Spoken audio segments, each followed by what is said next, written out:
ila hadratin nabiyina Muhammadin sallallahu alaihi wasallam wa ala alihi wa sahbihi wa dzurriyyatihi wa ali baitil karam. Wa lillahi ta'ala wa li sayyidina Rasulillah sallallahu alaihi wasallam wa li husuli jamil maqasidil hasanah.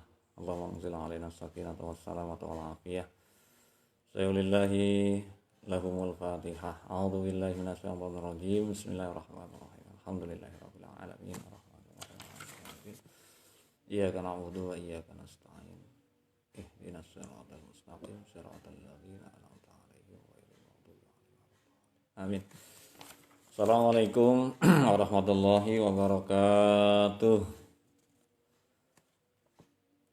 Kaum muslimin yang dirahmati oleh Allah Subhanahu wa taala, alhamdulillah pagi hari ini kita sudah memasuki hari ke-16 di bulan suci Ramadan. Mudah-mudahan Allah Subhanahu wa taala memberikan kekuatan lahir batin kepada kita untuk bisa melaksanakan ibadah puasa di bulan suci Ramadan 1442 Hijriah ini dalam keadaan sehat selamat seluruh keluarga kita, dan juga wabil khusus untuk seluruh anak-anak bangsa Indonesia dan juga bangsa kita, mudah-mudahan segera terbebas dari pandemi COVID-19 ini dan bisa beraktivitas normal seperti pada umumnya. Pagi hari ini kita akan lanjutkan materi kita dengan tema zina dan juga anak hasil zina. Karena di masyarakat itu selama ini banyak kasus terjadi, ya, ada anak pasangan laki-laki perempuan yang kemudian sebelum menikah mereka sudah mendapatkan atau sudah hamil kayak gitu, hamil di luar nikah. Jadi sekali lagi ini bagian dari tugas kita bersama untuk memberikan edukasi atau memberikan pemahaman tentang bagaimana hukum seperti itu dan anak yang dihasilkan juga seperti apa, karena memang agak riskan juga ya, agak riskan dan bermasalah karena anak yang dilahirkan dari hasil zina itu dia putus nasabnya, ya.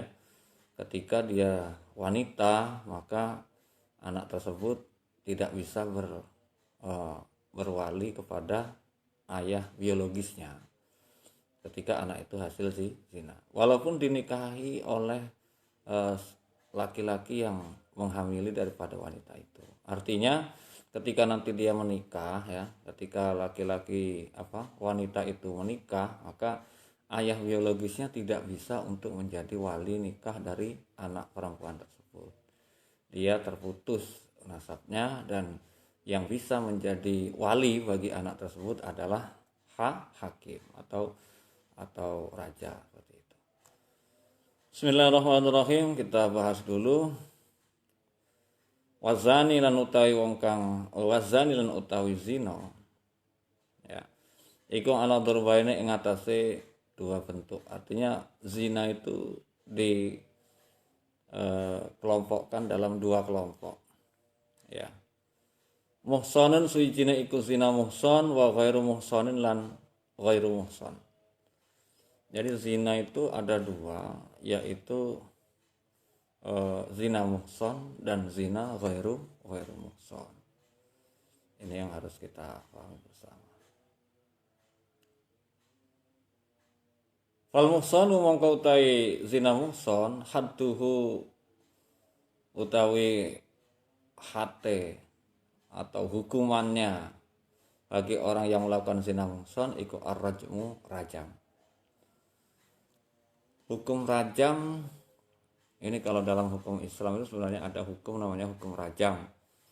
Hukum rajam itu adalah orangnya ditanam di dalam tanah sebatas lehernya ini, ya, atau sebatas dadanya ini, kemudian dikumpulkan kaumnya, ya, kemudian di setiap kaum itu membawa batu dan dilempari kepalanya itu dengan batu sampai mati. Nah, itu namanya hadnya zina muhsan. Zina muhsan itu dilakukan oleh orang yang sudah sudah memiliki pasangan, kedua-duanya sudah punya pasangan, atau salah satu dari keduanya itu sudah memiliki pasangan. Misalkan yang laki-laki sudah punya istri, kemudian dia berzina dengan seorang yang sudah bersuami, dia berselingkuh seperti itu. Dan sampai benar-benar berhubungan biologis ya, maka yang seperti ini namanya zina muhsan. Dan hukumannya adalah dirajam ya, dirajam dengan cara ditanam, dibuatkan galian sedalam mungkin sekitar 1,5 meter ya, 1,5 meter atau 1 meter, kemudian tubuhnya dimasukkan dalam lubang itu, kemudian ditimbun ya, jadi sebatas ini, kemudian dikumpulkan warga masyarakatnya, setelah itu dilempari pakai batu sampai orang itu mati. Itu namanya zina muhsan. Maka hati-hati. Nah, saat ini banyak ya terjadi seperti yang kemarin terjadi itu, ada seorang yang viral itu kan, ada ketika dia sudah sama-sama menikah, maka kita harus hati-hati ya. Memang istilahnya dalam istilah itu dikatakan rumput tetangga itu lebih hijau. Itu memang iya ya. Kalau kita itu nggak pandai menjaga mata kita, nggak pandai menjaga hati kita, maka keinginan untuk melakukan itu ada ya, ada keinginan, apalagi disertai dengan adanya kesempatan. Biasanya orang yang melakukan zina muhsan itu memang ya dia memiliki kelainan ya, memiliki kelainan, dan itu penyakit. Ya. Ada yang mengatakan itu bukan penyakit, keliru, karena itu adalah penyakit. Karena apa? Perselingkuhan, kemudian perzinaan itu adalah penyakit yang sebenarnya bisa untuk dibasmi seperti itu. Bisa untuk dihilangkan. Dengan catatan ada kemauan keras dari orang yang punya penyakit tersebut. Ya samalah dengan kita punya penyakit yang lain ya, contoh misalkan punya penyakit jantung. Kalau kita itu rajin mengkonsumsi obatan yang bisa menyembuhkan penyakit kita itu, maka insya Allah penyakit jantung kita itu juga akan lambat laun akan bisa sembuh. Ya begitu juga dengan penyakit ini, penyakit selingkuh ini, penyakit zina ini bisa juga kita sembuhkan seperti itu ya.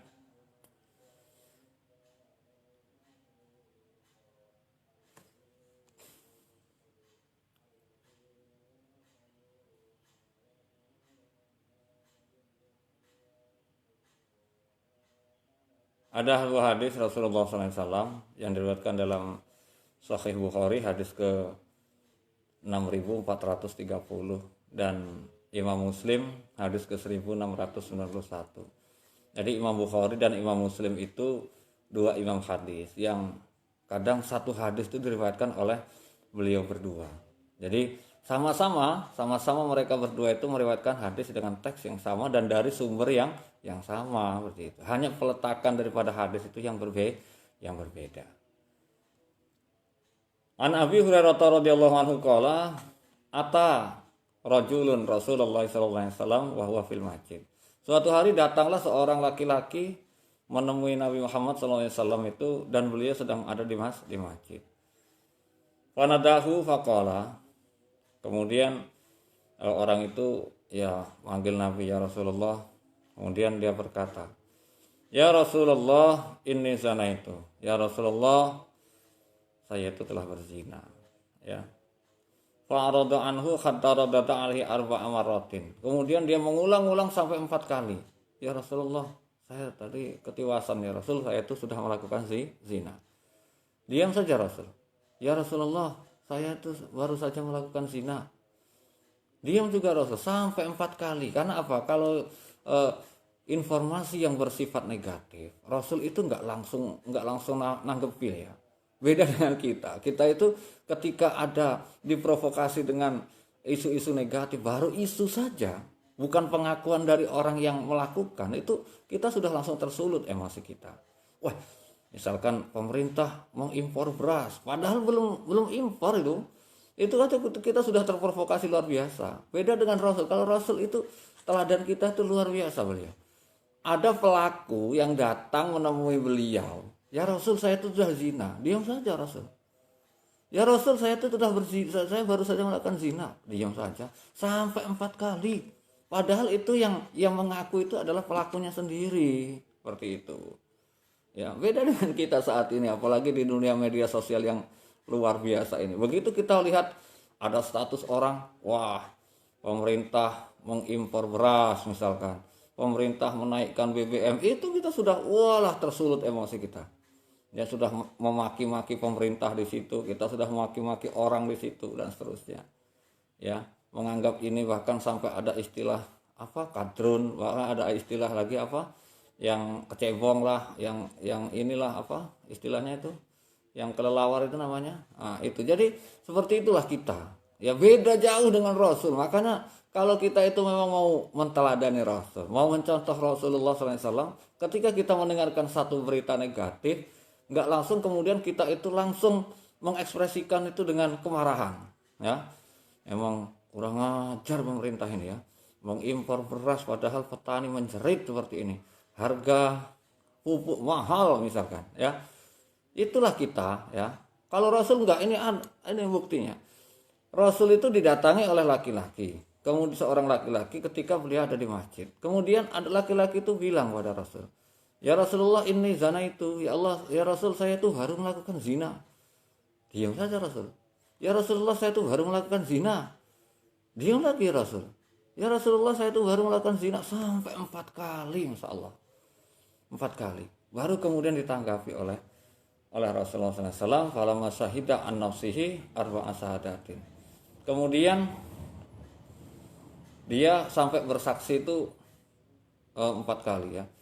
"Ya Rasulullah, demi Allah saya itu telah melakukan zina. Demi Allah saya itu sudah melakukan zina. Demi Allah." Nah, ketika sudah sampai pakai kalimat seperti itu, baru kemudian da'ahun Nabi sallallahu alaihi wasallam faqala. Kemudian Nabi baru memanggil orang itu. "Sini kamu." Ya, "sini kamu." Gitu. Baru klarifikasi seperti itu. Jadi idealnya itu memang harusnya seperti itu. Jadi ketika kita itu mendengar suatu berita negatif tentang sesuatu, kita simak dulu lah, kita perhatikan dulu. Benar enggak ini? Benar enggak ini? Siapa tahu nanti setelah itu ada komentar yang meluruskan, ya. Kemudian setelah kita tahu sampai kemudian kalau ada yang bersaksi, "Demi Allah ini pemerintah ini mengimpor beras dan itu suatu kezaliman," misalkan. Demi Allah. Nah, ini kalau Rasul ini melihat ini sampai 4 kali loh dia melakukan sumpah itu. Wallahi, pakai qasam juga dia, ya. "Demi Allah ya Rasul, saya itu baru saja berzina. Demi Allah saya itu baru saja berzina. Demi Allah." Baru kemudian da'ahun Nabi sallallahu alaihi wasallam. Kemudian baru dipanggil, "Sini kamu."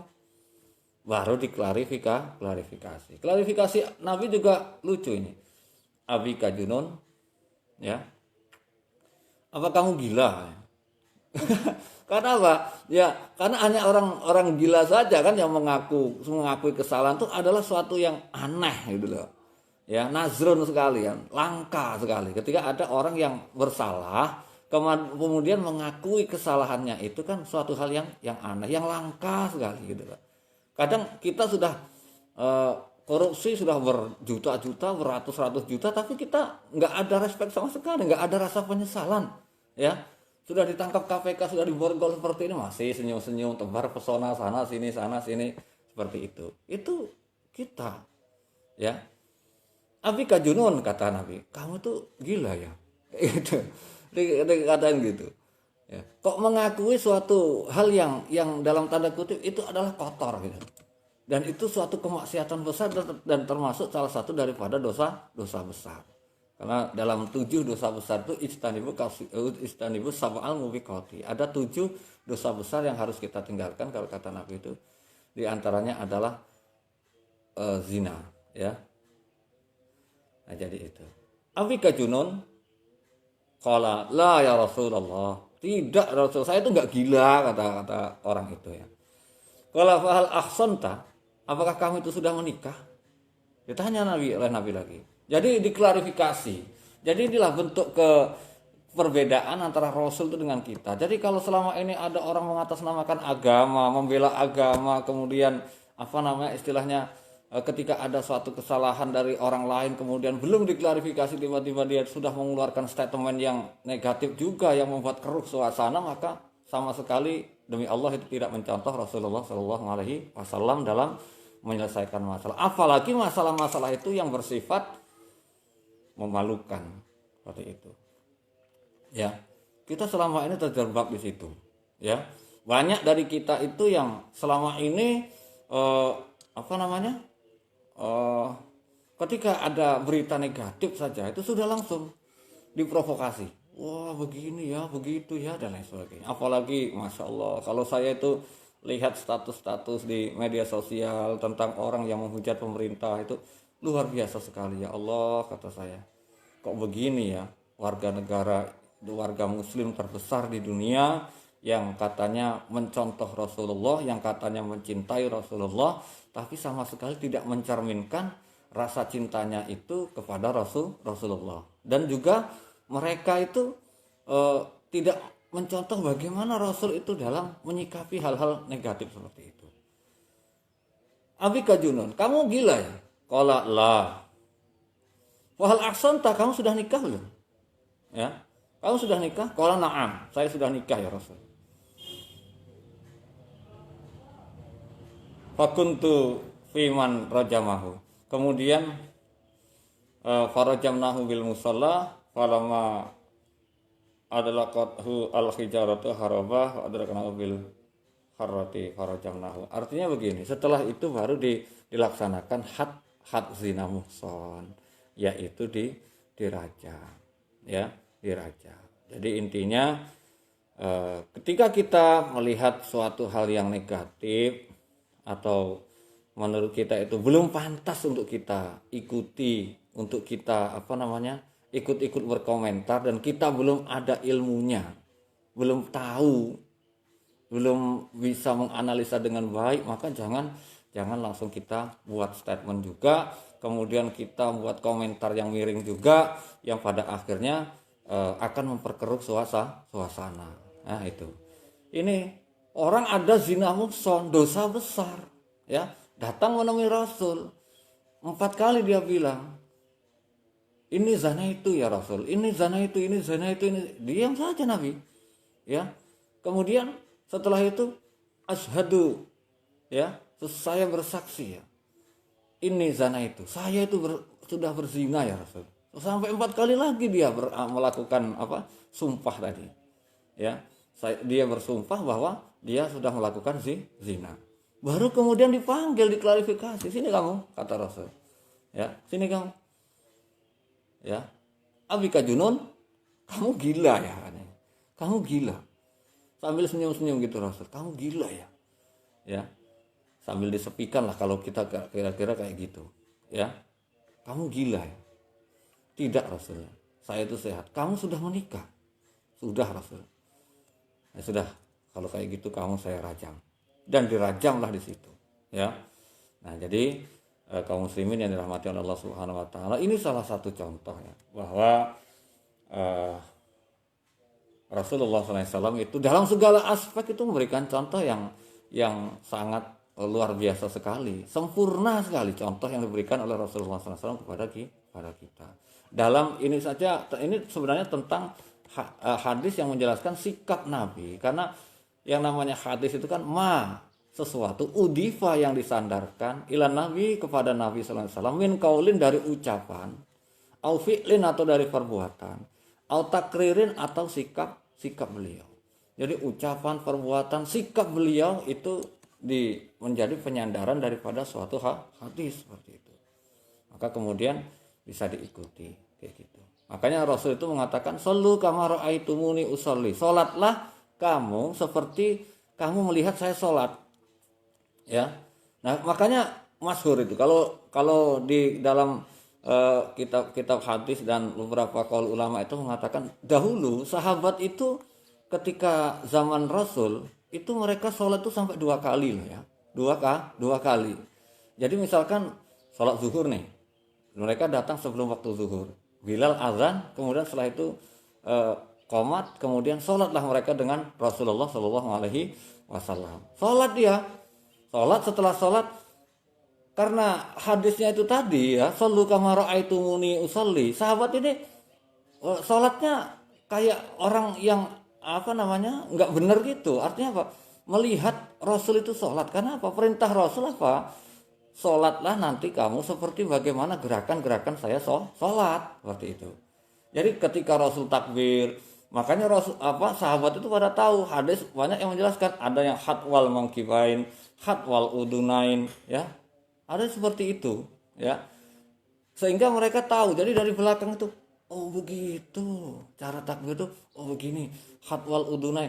Ada yang melihat hatwal mangkibain, mungkin waktu itu pas mereka ini lagi melihat Rasul itu menyejajarkan dengan pundak mangkibainnya. Kemudian ada lagi yang hatwal udunain ketika Rasul agak tinggi lagi dalam mengangkat, ya.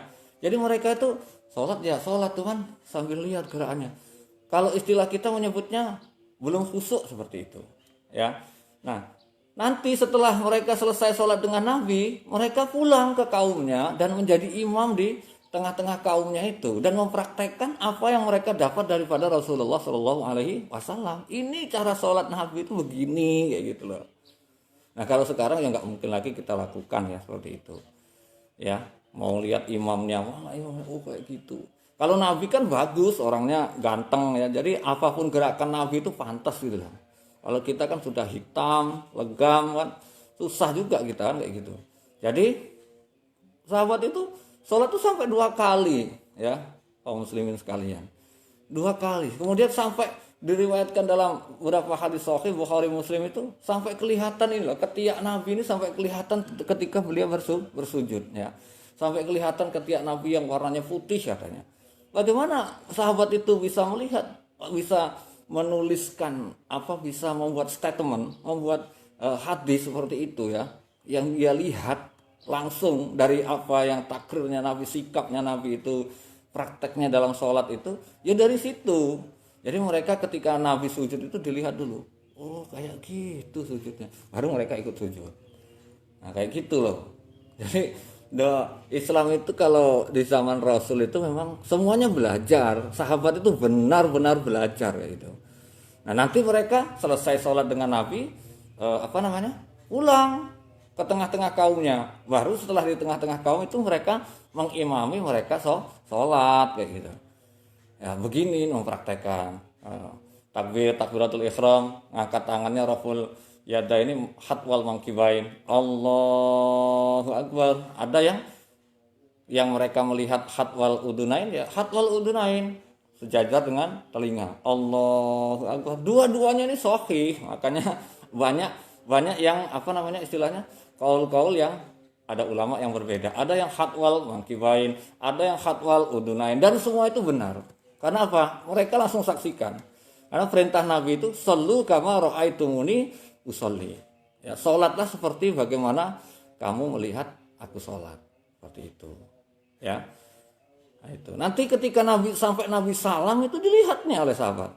Makanya dalam hadis itu dikatakan Nabi itu ketika salam, ya, salam yang pertama itu sampai orang itu bisa melihat pipi kanan Nabi ini. Ya, kalau Nabi mau pantas saja beliau itu mau bergerak kayak mana aja pantas karena Nabi itu orangnya ganteng, ya. Beda dengan kita ya, udah jelek, hitam ya, udah keriting gitu. Mungkin kemudian bacaannya juga nggak patek jelas kayak gitu. Jadi makmumnya juga sudah pada, aduh bapak ini sudah panjang bacaannya, dan kemudian nggak fasih lagi kan, nggak enak juga kayak itu. Jadi itu di zaman Rasul. Jadi cara Rasul menyikapi suatu masalah itu ketika itu berbau negatif tidak langsung dikomentari ataupun tidak langsung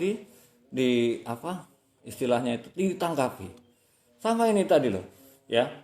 Atarojulun Rasulullah SAW wa huwa fil masjid. Ada laki-laki datang kepada Rasul di masjid, ya. Kemudian fanadak faqala ya Rasulullah inni zana itu. Ya Rasul, saya itu baru saja berzina katanya. Saya baru berzina ya Rasul. Ya, ini zana itu sampai 4 kali didiamkan oleh Nabi. Ini orang ini gila kali ya. Mungkin gitu kalau kita pikiran kita ya. Kalau kita yang diadui mungkin kayak gitu. Diam saja, Rasul masih tetap diam saja. Ya Rasul, ini sana itu. Diam saja. Sampai 4 kali, diam juga. Kemudian, ya Rasulullah, ashadu, ini qad zana itu. Saya bersaksi Rasul, saya baru saja melakukan zina. Ya, nah, kayak gitu. Sampai barulah 4 kali bersaksi itu, kemudian dipanggil. Sini kamu. Nah, kalau istilah kita agak disepikan, biar nggak dilihat oleh orang banyak. Sini kamu. Abika junun, kamu gila ya. Kata Rasul seperti itu. Ya, kamu gila ya. Oh enggak ya Rasul. Nah, sudah. Kalau memang fahal ahsanta, kamu itu sudah menikah, sudah ya Rasul. Sudah langsung dirajam. Maka dari sinilah hukum rajam bagi orang yang melakukan zina muhson itu diberlakukan. Artinya ketika orang sudah sama-sama punya suami, sudah sama-sama punya istri, ya suami istri, maka dia ketika melakukan suatu perzinaan maka itu disebut sebagai zina muhson.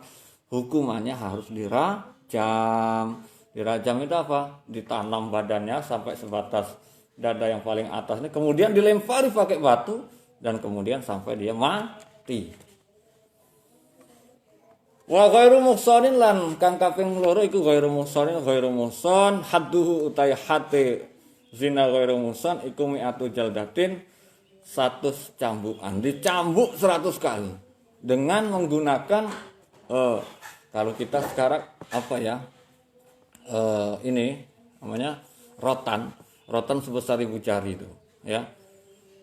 Wa ta'ribu amin ila masafatil qasri, dan dibuang selama 1 tahun ke tempat yang sangat jauh di luar daripada tempat orang itu mukim gitu. Jadi kalau dia itu masih bujang gadis, dia melakukan zina, maka itu disebut dengan zina ghairu muhsan. Hukumnya apa tadi? Dia dicambuk 100 kali. Siapa yang nyambuknya? Ya algojo. Ya, algojo. Jadi bukan sembarangan orang, algojo, dan nyambuknya pun dengan cambukan yang keras seperti itu. Tidak kemudian hanya ditempelkan das, tidak. Tapi dengan benar-benar cambukan yang sesuai dengan kekuatan daripada sang algojo tersebut. Ya, kalau ukuran orang Indonesia dicambuk 100 kali itu mati.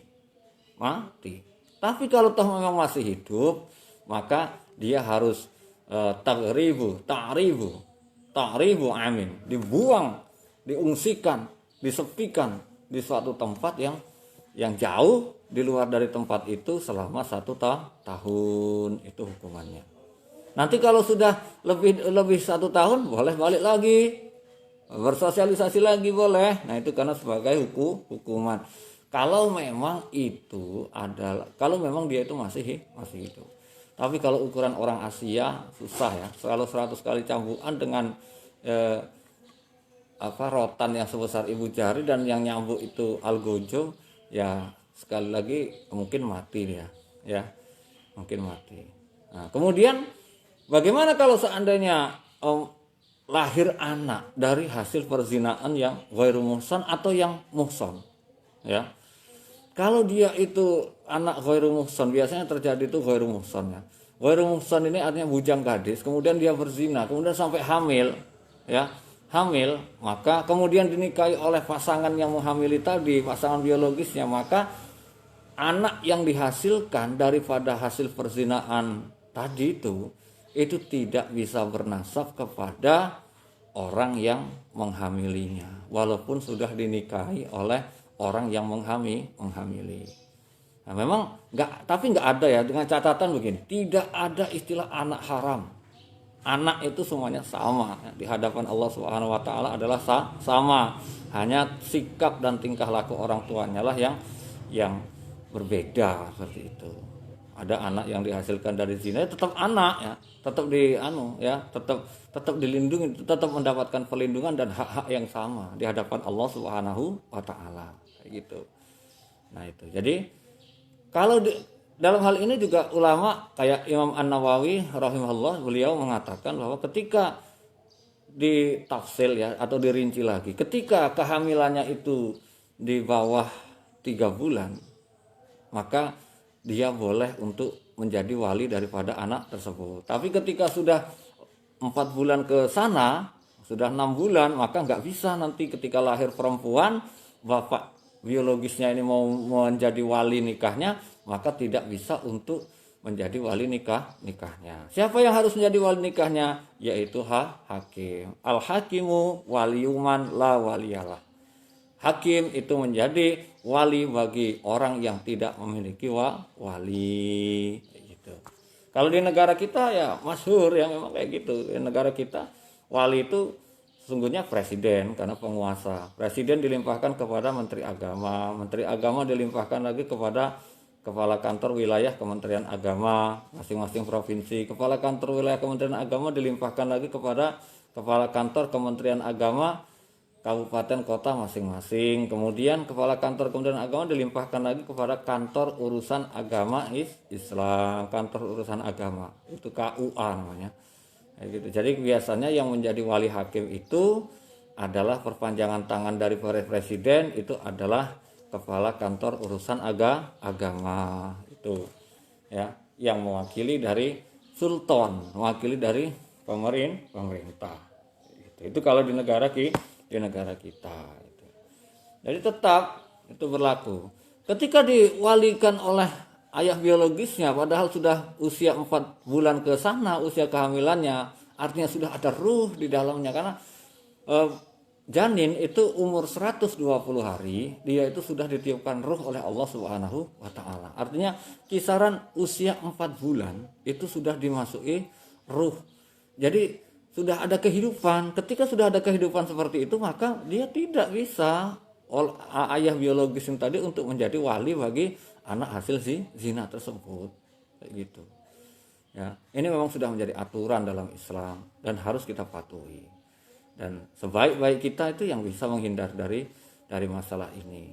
Tapi ya ketika hal ini terjadi pada diri seseorang, maka jangan kemudian kita menjustis atau mencibir yang tidak, tapi ya harus dihindarkan seperti itu. Jadi kaum muslimin yang dirahmati oleh Allah Subhanahu wa taala, itulah tentang zina dan sedikit tentang sikap Nabi dalam memberikan atau menerima suatu informasi dari, sekalipun itu dari sahabatnya, ya, sekalipun itu dari sahabat beliau, dari orang yang ada di sekitar beliau, di sekeliling beliau ketika itu, ketika mendengar suatu berita yang negatif, maka beliau tidak langsung menanggapi berita negatif itu tanpa mempelajari dan melihat perkembangan yang ada. Jadi tetap dilihat perkembangannya. Apalagi ini yang sekarang ini lagi heboh ini kan, yang saudara kita di KRI Nanggala 402 yang baru meninggal, ada yang menyebutkan begini, ada yang menyebutkan begini. Kita nggak usah ikut-ikut. Ketika ada suatu berita negatif, kita nggak usah ikut-ikut. Kita diam saja, ya. Karena man kana yu'minu billahi wal yaumil akhir falyaqul khairan aw liyasmut, kata Nabi. Kalau ada orang yang mengaku dirinya beriman kepada Allah dan hari akhir, maka hendaknya dia itu berkata yang baik. Berkata itu yang baik, husnuzon terhadap sesuatu. Kalau memang nggak bisa berkata yang baik, ya, fal yasmut, maka diam. Jangan kemudian ikut-ikutan, bukan ahlinya, bukan spesialisnya, kemudian kita ikut-ikut berkomentar.